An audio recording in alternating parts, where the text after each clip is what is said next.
document, they know everything No, about not the for thing? Americans. Okay. So the SEC kind of just trumps any agreement we have. We did talk about, and we might consider doing some sort of smart contract where they put up 100 Ether at stake, saying that they will not, go to the SEC. And if anyone goes to the SEC, then we get that money, that kind of a thing. But that's, it's a pretty big edge case, and who would want to do that? In the end, we can still accept accredited investors, and if they're like big investors, if from the US, if they want to do it, we can still take their funds. Or also, in the end, I mean, I'm not going to say this next part, but because we're being live streamed. But there are we don't, for under 5K, we have pretty lax KYC requirements. So if they are only investing a small amount, then it should be okay. And we really don't want them to do that, though. Yeah, but we don't want them to do that. Then they could sue us. Yeah, I mean, in the end, if anyone from the US invests, here's the thing: if someone invests and they lie and they commit fraud against us, then there's nothing we can do about that. We should do our best to probably block IPs from the US and require people to have to say what country they're from, and that's more than enough due diligence for Montpellier or whatever their name is. Montpellier. Montpellier, true. Montpellier is the city in France. Thank you for answering. Yeah, it's a pity. Yeah, Thanks. It's a pity. No US people for us. But the KYC stuff is ready. There's some links that I can click, and I'm going to try to do KYC tomorrow.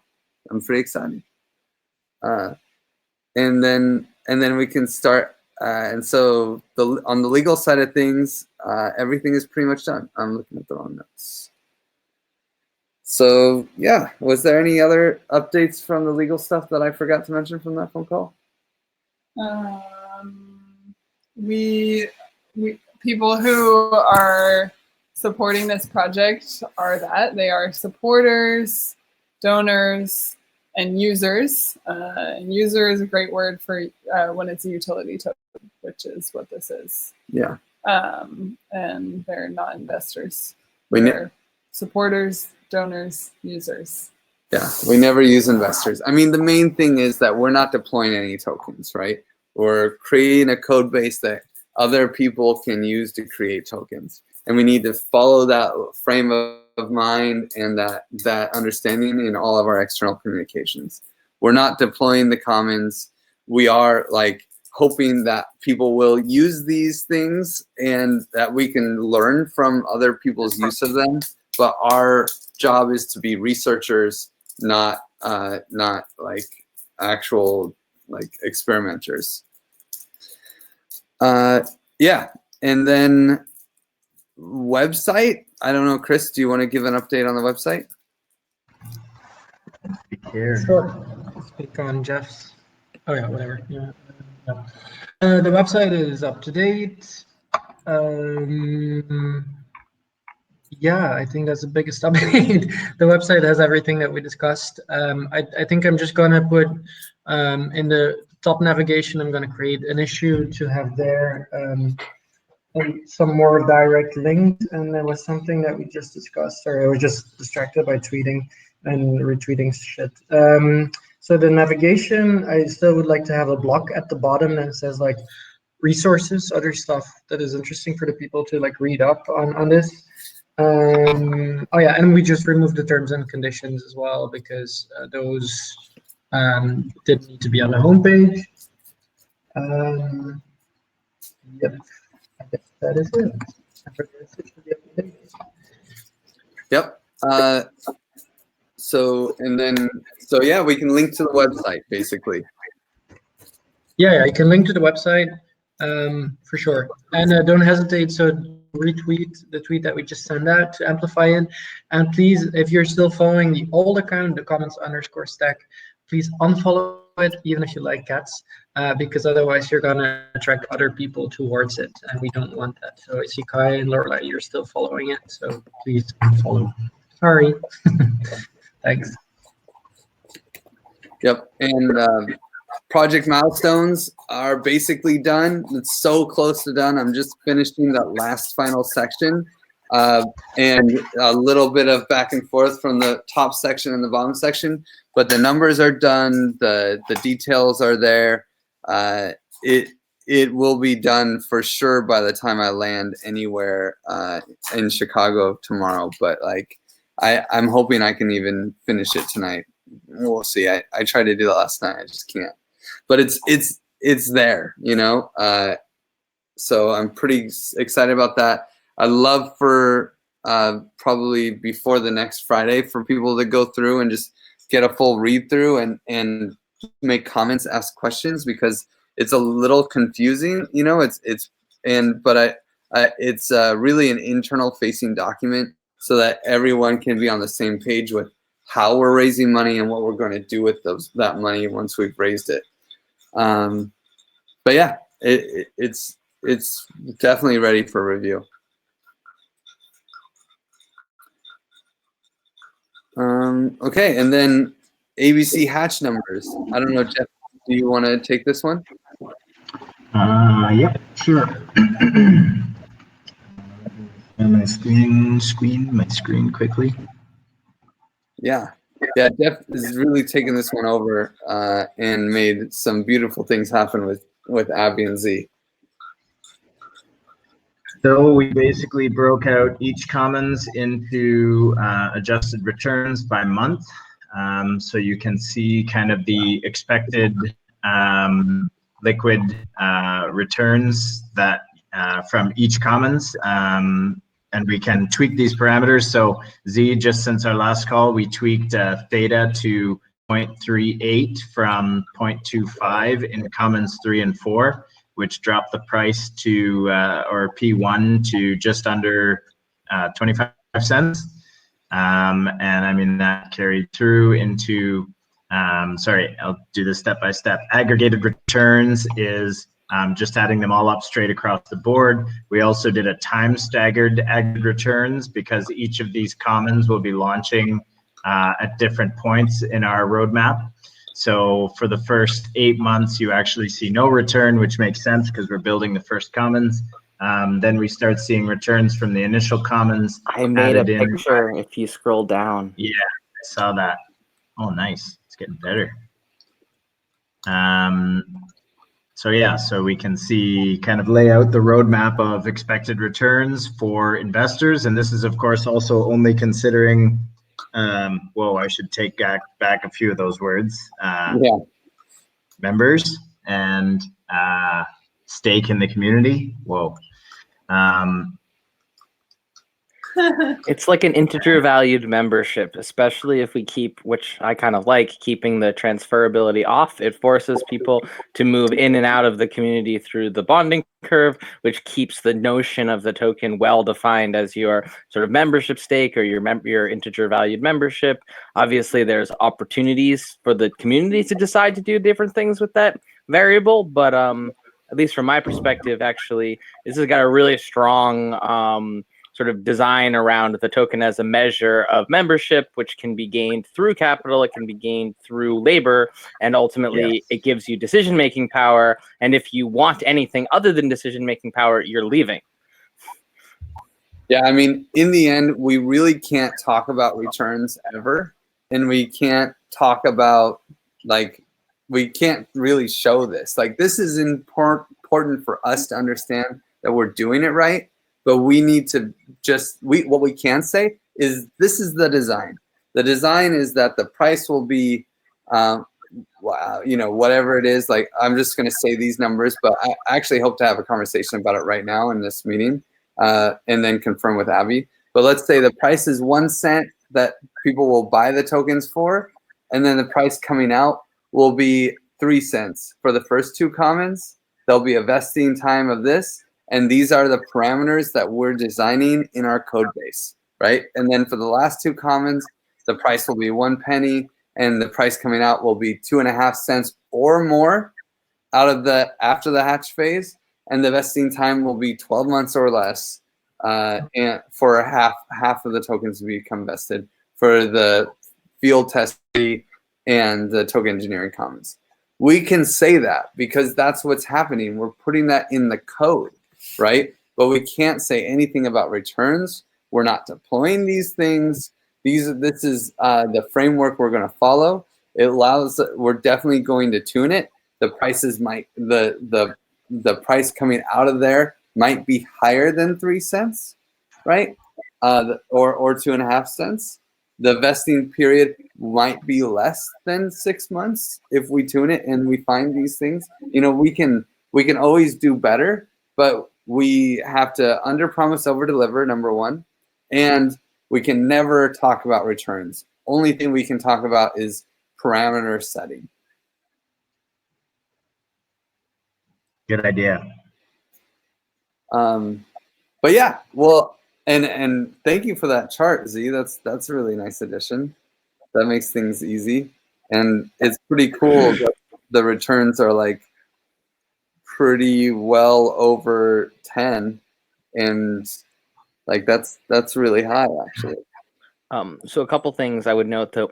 We can think about this in terms of user experience, because the price, if it goes up too much, is actually, problematic. And if it goes up too little, it's problematic. From a user experience perspective, it sort of represents the way in which that boundary between the influence, this non-financial thing, and its sort of perceived value in the outside world changes. If it changes too much, you actually have kind of a problem, because you are creating a scenario where you have disproportionate power.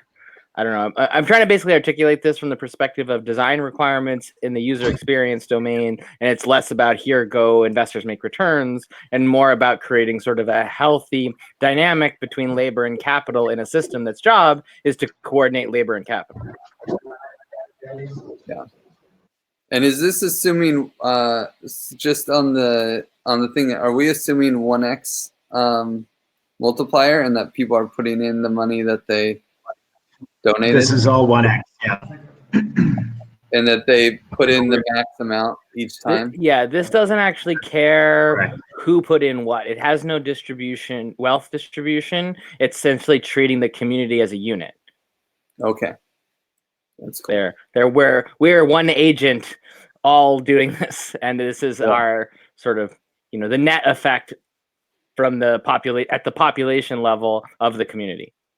And the D0 has an effect, right? Like the initial donation. We didn't model it in here. We set it at 1 million. If they change the D0, that's something I can analyze in the Python code. But you lose a lot of fidelity when you move out of the Python scripts into the Excels. Of So course. I'm not 100% sure what this would do if we went. And yeah, we can always check things in the Python code if we want to see how they affect the results. Yeah, I mean, I guess we can just plug in a different invariant, right? Or no, maybe not. D0 doesn't directly affect the invariant.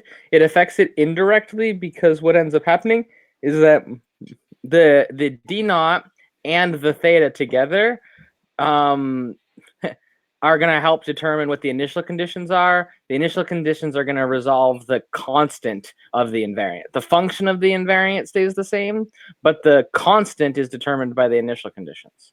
Yeah. Okay. Yeah. I mean, either way, I think this is promising. I guess my big question for you guys is like, what degree should we make these tokens? Like, what's that word? Order of magnitude should we make these tokens? Should every token start out as 1 DAI, 10 cents, 1 penny, even smaller? Should it be 100 DAI per token? And like that's how we start. They're just really expensive. Like, what do you guys think? I have some strong opinions. Actually, I've been kind of worked through this once already, and I'll just give you guys a sense that if you go too high, you're going to run into the problem of it's going to drop, and it's going to seem like it's going to drop a lot if it drops. If you go too low, then you're anchoring someone on this, like, really, like, how do I say? I think $1 is too much. 1 cent is probably too little, but those are the upper and lower bounds, because I think we need to have this system reasonably thought of about as cents to the token. I think you need to give it enough room to be able to go down some if it needs to without creating a psychological effect where it's worthless. And you need to have it. So that's one of the reasons I would avoid. I didn't like the 1 cent as much as the 10 cents, because I want the perception of it to be that it's worth something, but not the perception to be that it's like artificially more valuable than it is, because it's actually going to have a pretty good job not moving very far. Like, it's actually not designed to explode. It's designed to stay actually within the same. It's going to do this potentially 2 to 3 times change after the hatch sale, but then it's going to change pretty slowly for the scales of adoption that we're talking about. So we're going to be in this, quarter to 50 cents range based on the starting point at 10 cents. And for me, that's a good band entirely for the psychological reason that it is worth enough to not feel worthless. And even if it drops a little bit, it won't feel worthless. And it's not so high to create a counter effect where people are like, why the hell is that worth so much? Yeah. So it will be pretty hard for it to hit $1, right? Like if it starts at 10 cents. Yeah, so it wouldn't hit $1 unless the community grows a lot, because the way that system works is if you think one of the best ways, and I don't have the numbers on hand, is to think about how much money would have to be in the reserve before, like, how many times bigger would the reserve have to be before the price hit $1? That's a property of the curve. That's not once you have the invariant set, if you took the initial reserve, you could literally say this is the number of times, or like the factor on the reserve before the price hits a certain price or before the price doubles, because those are all curvature. They're properties of the thing that we made, not properties of people's behavior. Okay. Anyone else have a strong opinion? I mean, anything else would be like much guesswork, I guess. So thank you, C. And that sounded really good, because I would have, even like by just feeling, would have said $1 is too much, 1 cent is probably too little. Yeah, no, that sounds So like a just a reasonable, quarter then. Start with 10. Sorry, I didn't mean to cut you off there. No, you didn't. It's okay. So the 10-cent zone sounds good to everybody? Sounds great to me. Cool. Okay, cool. So then 10 cents it is. And then I guess the other big things are vesting times. Our plan for this is to do a 2-month cliff, where in each hatch there's 2 months where there is no vesting, time-based vesting, I should say. I would imagine allocation-based vesting would be possible, but we probably won't paint ourselves into a corner on that kind of thing.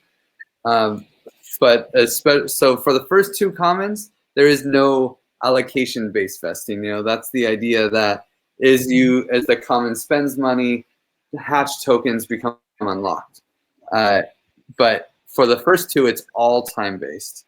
And it would be a 2-month cliff where there's no vesting, and then 4-month half-life. So after 6 months, half the hatch tokens would be liquid and could be sold into the bonding curve. And then after 10 months, they'd have another half-life, 75% would be available. And after another, so that's 14 months total, the 87.5% of tokens would be available. So after that, it goes slowly, more slowly, more slowly, but that's the idea. For the first 2 commons, and then for the next 2 commons, it would actually be a 10-month half-life. So you'd have 12 months where half the 2-month cliff, and then 10 more months on the time scale where you're guaranteed that half the tokens would be vested, but it'll likely be much faster than that because of the allocation-based vesting. That's kind of the idea there. Does anyone have any strong opinions there? Just so that we can move forward and say yes. And but all of this should be checked with Abby too, just because she was on top of this as well. No? I feel for real risky projects, or let's say if you would run this at a later stage and you would be the commons, I think you would really want a longer period, or at least the thing I was thinking of was like how long does it take for a startup to be able to, you know, survive a little. It feels like if it would be too short, you would risk, you know, killing the chiclet. Yeah. So you think the 6 months is too long for half the hatch tokens to be liquid? I don't know if it's Too short? yeah, I don't know if it's too short. It's definitely, it shouldn't be shorter, I think, at least. But for the first time you would, I don't know how quick things have to roll, you know, for people who are in this to see results, like how patient people actually taking part in this first round will be. And you know, this is also maybe something to consider. There's an interesting question that we don't have the answer to, which is how our community will respond to what I would call the sort of value and the sort of, again, I don't want to, I'm careful about language in this case, but we're looking at these curves, right? And some of them are realizable and some of them are not, meaning that you have a stake in the community that is ostensibly quite high, but that you don't have the rights to destroy it for cash. And you still have that asset and the rights to make the decisions and the like. So there's a little bit of an interpretation here about like, you know, the more people are willing to value the thing that they have that is illiquid, the more we can make it really long and like essentially say, look, like you are getting the benefit. You're getting the benefit in the system. You're getting to steer, do all these things. You're not vesting in the sense that you don't have those rights. The only rights that are being held back are your rights to cash out so that you can't take advantage of essentially sort of a marketing spike or something to make profits at the expense of the system's real purpose, which is this coordination system. In that case, yeah, I would say 1 year, just because it's the same, like the tax world lived with this 1 year. So if you would tax your actual stuff, wait a year anyway for, you know, before selling. So a Get year. out of the tax zone. So like half your tokens are available after 1 year. Damn it! How how does it like phase out? Like when will the full token stack will be? Like ever, basically. Yeah, but I know, but okay, I have to calculate it myself. If you want to see the half-life, where are we? Yeah, I'll give you a short answer. Not I think after almost 1 year, 90% is three half-lives. So if you set it a year if you set it to a year in 3 years, you get 87.5%.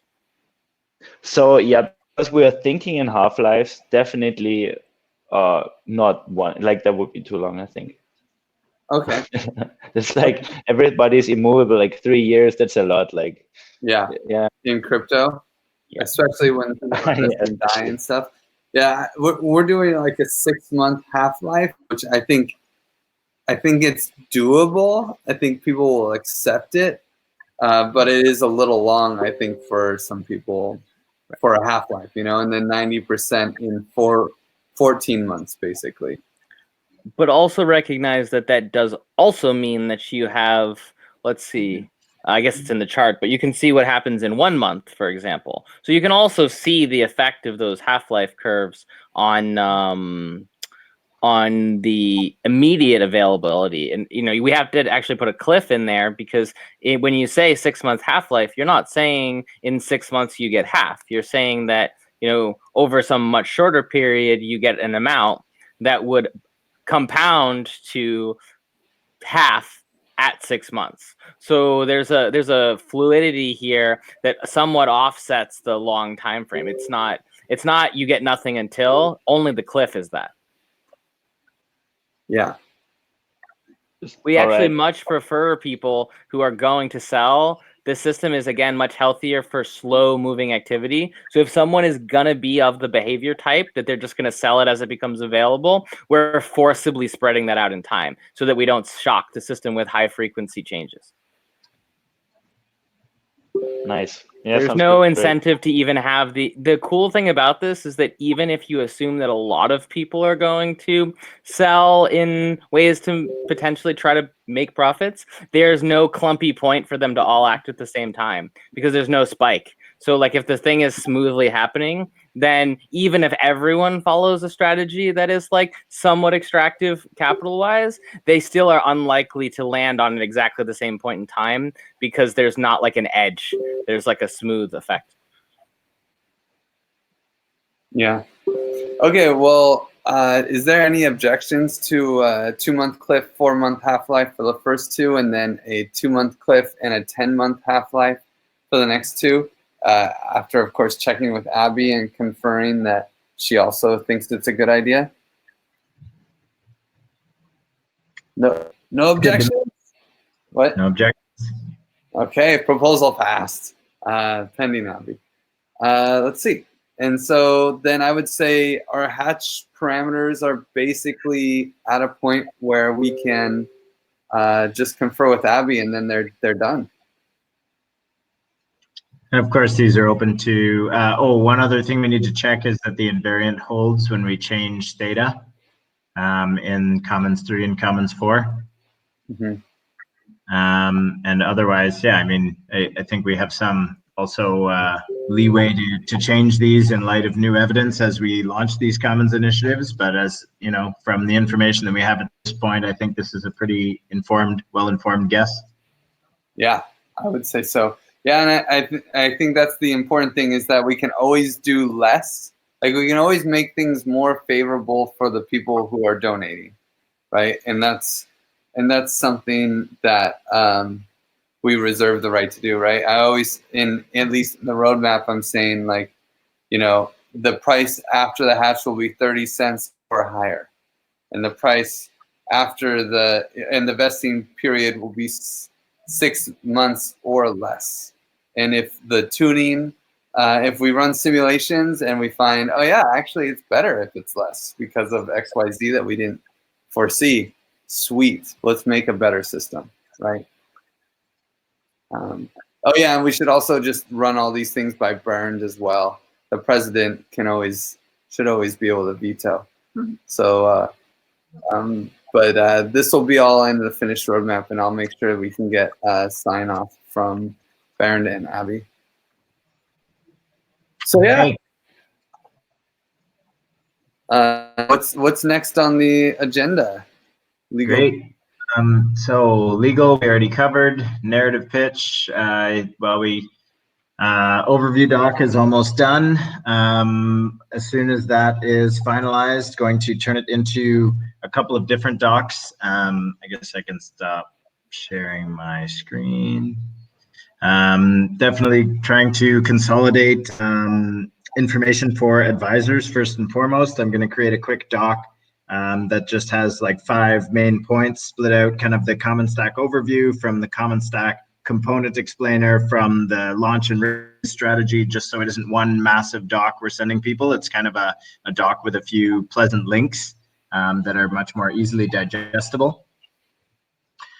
So that's going to be coming up. A lot of, now that we've got our internal alignment mostly sorted, we'll be breaking everything out into, pleasant narrative chunks and a slideshow as well, or a pitch deck. Going to be meeting with Abby this week, so getting back on the same page with her and hopefully having her help with some of that. Financials, I think we're okay. Website, we already talked about. Advisors, nothing new this week. And anything else in the agenda here? KYC. Finance Fellowship. Finance Fellowship, yeah. So I spoke with Parker today. He got the additional document from Flora. She sent them last week, but unfortunately they were not shared. So I spoke to Parker about it. I'm going to get him hopefully attending some of these meetings so he can start informing himself on the project and can start carrying that forward. I may ask someone to give him a hand at some point, not really urgent until maybe next week, but maybe just to help him get all the documentation he needs to move that forward. And yeah, I'll just put a note in here that we can talk about this.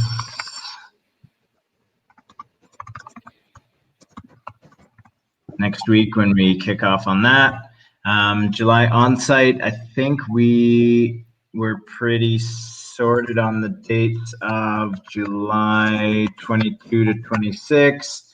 I guess my main question for that is, Lorelei, are we okay to start planning for that? Is there any other better alternatives that have come up to you and since the last time we talked about this? Yeah, I mean, I think we should start planning for that. Like, it's not ideal logistically with the house, but it seems like having people having like Spana and Abby is more important. So we'll just be figuring. Yeah, we'll have to figure something creative out for like 3 of those days. So one thought is if we have overflow, we could try to rent like an Airbnb and just lump people. I'm trying to keep costs low because I'm doing a lot more than I can afford to cover, period, on this trip. But if we have like a group of people and we have like too many people for this meeting to house in the house, we could always like get a. We have so many beds in this house, like and this is why we have this, is this we don't have to pay for the Airbnbs. That's fair. I just was checking because I know that sounded like it was a logistical concern.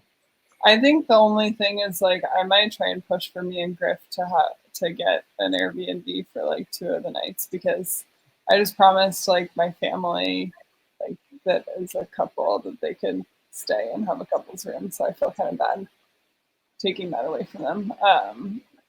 But anyways, it sounds like these are the best dates, so I say we go forward with that. I'm happy to take care of all logistical needs for this on-site. I think it's an on-site, right? Not an off-site. Yeah, we do on-sites as events. And yeah, like I just facilitated that happening for Giveth this past week, and I feel like I have it down. Like, can crack one of these out in no time. So, yeah, I'll be asking for people's details and asking you all to fill in some information on a sheet regarding your needs and diet and all that. Awesome. And then part of that conversation was like, oh, do we want this advisor meeting to happen as well? And Z, you suggested that that you and the others in Berlin could facilitate that during Blockchain Week. So you want to say anything about that? I can handle logistics by that. I don't think that's something we need to put on Z's plate. I have a note here to put out a doodle for our key advisors and well, first figure out everybody who's going to be there, and then day that would work. Probably, yeah, it'll be pretty tight between Web3 and DAppCon and the TEG, but I'm sure we can find an afternoon that will work for the majority.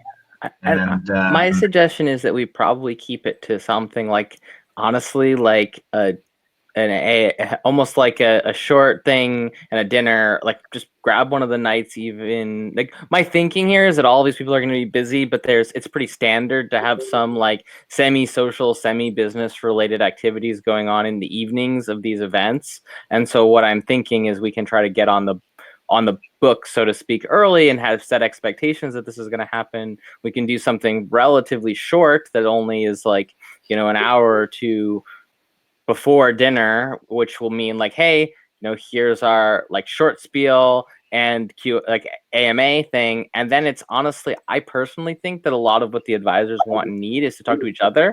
And so my feeling is that we can almost take that into dinner and let them intermix, ask us questions, ask them each other their thoughts. And we're facilitating information flow more than we are like conducting an official meeting.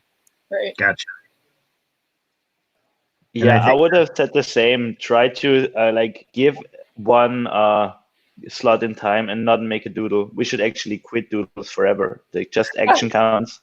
Like really, if something up, yeah, it's up now. Come, yeah, no time. Sorry, next time. And also do it early, maybe in the week, because people might be, still around, and so you can get the catch-ups that you miss. Cool. I do have a little thing I wanted to add. Not about the advisor meeting, but I think we're done with that, correct? Cool. So today we were, I've been reading the supplier agreements, and I'm curious who in here thinks that they will be receiving people's deliverables and like checking over them and telling them, yeah, okay, like you did the work, you can get paid. Like who's gonna have? I expect I would. I expect to be on that. I don't expect to be a solo reviewer, but there are definitely aspects of delivery that I would expect to be part of signing off on. Cool. Anyone else think they'll be doing that? I think Spawnette definitely will as well. Okay, Spawnette. Cool. I was doing it for logo stuff. For technical deliverables, I'm going to ask that we actually assume that nothing gets signed off without at least one person who's certifying business requirements. I think of myself in system requirements and someone on technical. So like anything that's being delivered should it pass acceptance criteria at the business requirements level, at the system requirements level, and at the sort of technical level. And that to me, that sounds like Griff, me, Spawnette, based on what Griff just said. I know there's going to be different kinds of delivered product, but a lot of things are going to have to come into, obviously this holistic system that we're working on, and it's very much defined by those three categories of acceptance criteria, in my opinion. Cool.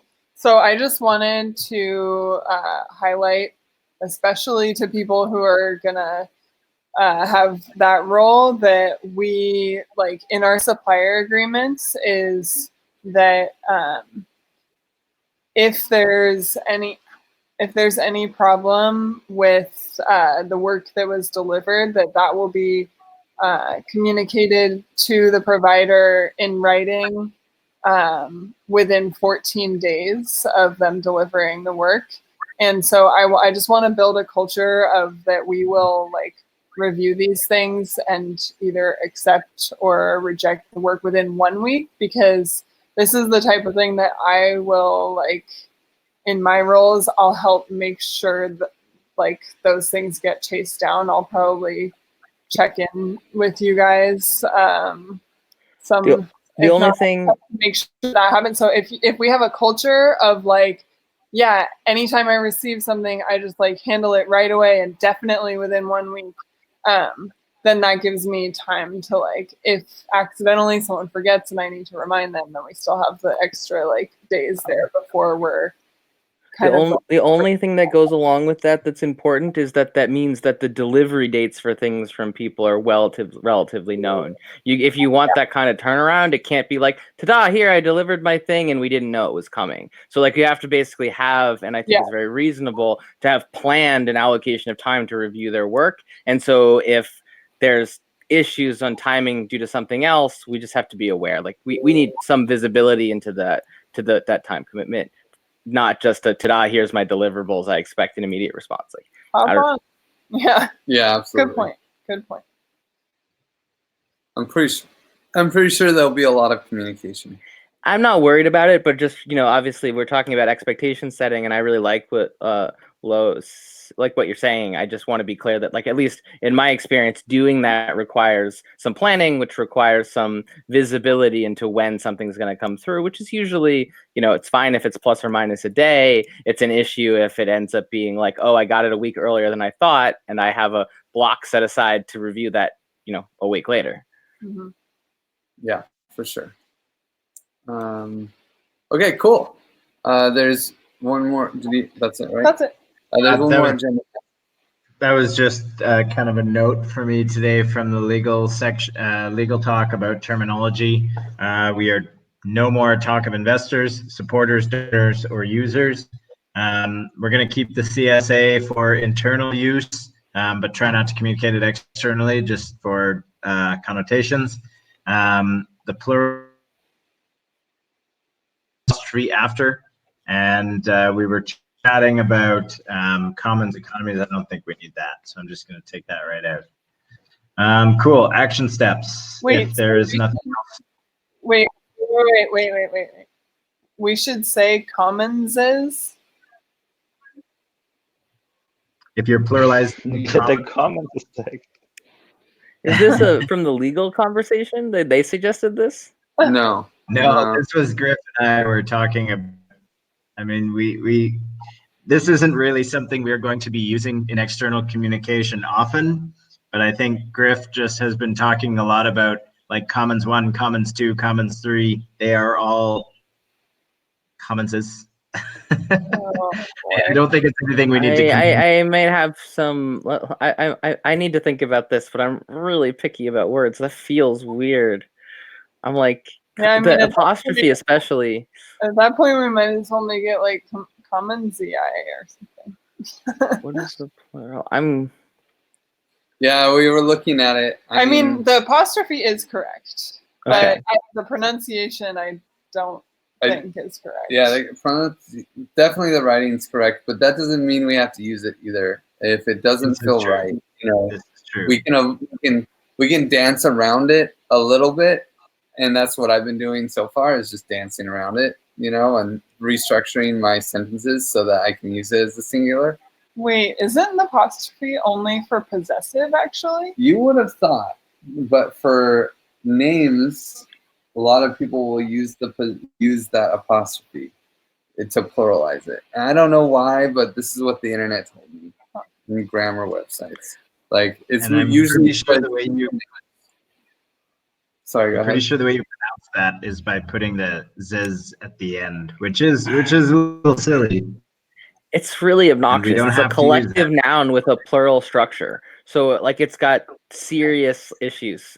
I mean, that's why I was saying, like, we need to, like, we probably shouldn't have this conversation right this second. I like Griff's tact of avoiding it, but seriously, it's a collective noun. It's a commons. It's a commons.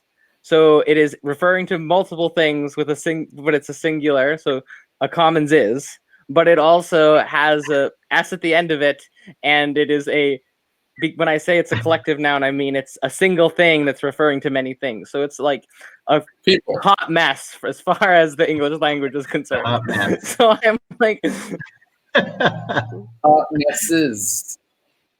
Yeah, I also wanted to like supply some help. You can say, because you can define it more, because as he just said, there's many, it's just a very rough describer for many things. I mean, we're dealing with commons, open source commons, projects, software projects, commons, projects. What if we go backwards and the plural of commons is common?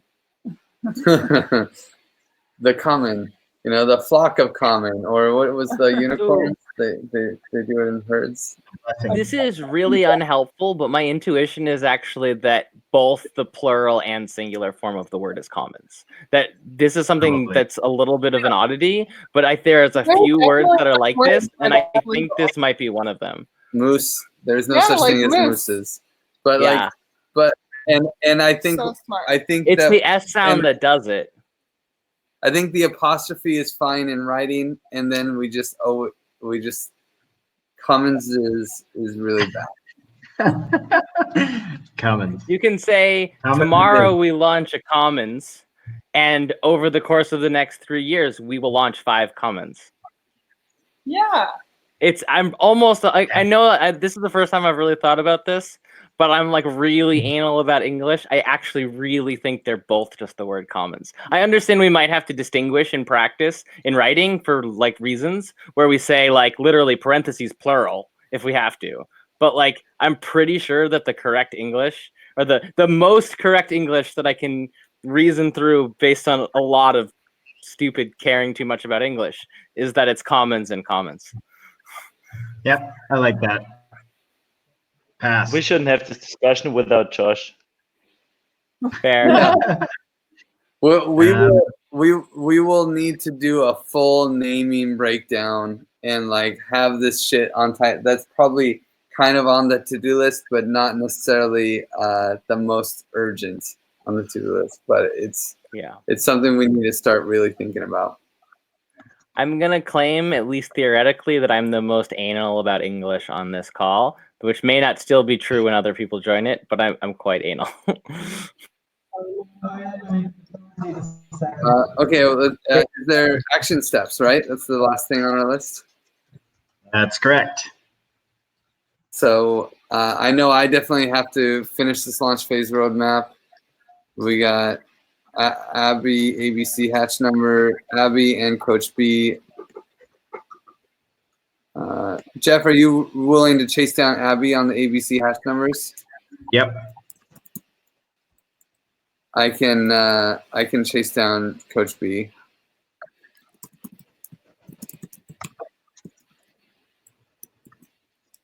But I know he's going to be cool with them.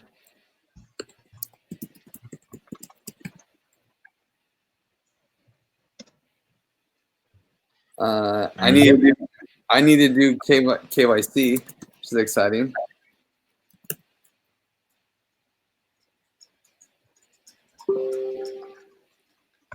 I need to do the overview.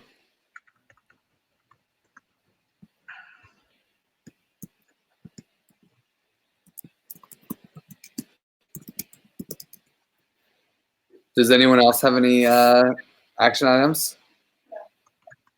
What you got, Laura? To take the like supplier agreements to the next step and probably figure out with you and Coach B who are the first people that we need to make agreements with and actually get those signed. So by supplier agreements, you mean even the internal team, right?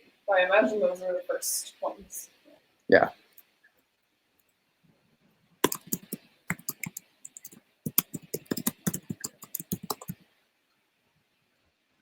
Okay. What else we got?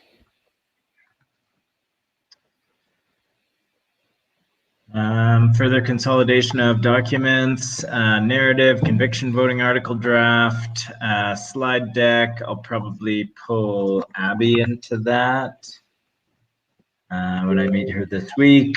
User stories, Abby asked about them. I would love to chat with her more. She was talking about user stories in the context of, was it our demo? Our model demos, or was that, am I just mixing streams in my brain here? Anyway, user stories is on the list. I'll talk with Abby about it and make sure we have some coherent user stories for next steps. Nice. The prototype is moving along. I was hanging out with Will this afternoon, and he's making good progress on things. They have the issues all lined out. They're excited to start integrating CAD. I'm gonna put some bounties behind things, and we can start opening it up to open source contributors and do bounties. So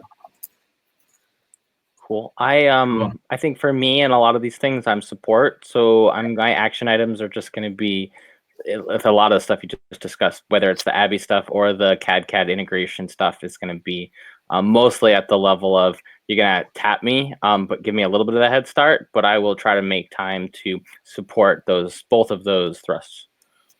For sure. Excellent. I'm with one foot in the holiday season, but when I come back, I would like to work in the web infrastructure a little, like the whitelist thing, and the website could really use some work later on. So my biggest question would be to get these permission levels flowing somehow. What do you need for permissions? If I should change the website, the code of the website and access to hosting, and like I said, this will be not before 2 weeks, but Okay. I would really like to work on that stuff. What about the whitelist? Do you have any? Because the whitelist is definitely a higher priority than the website.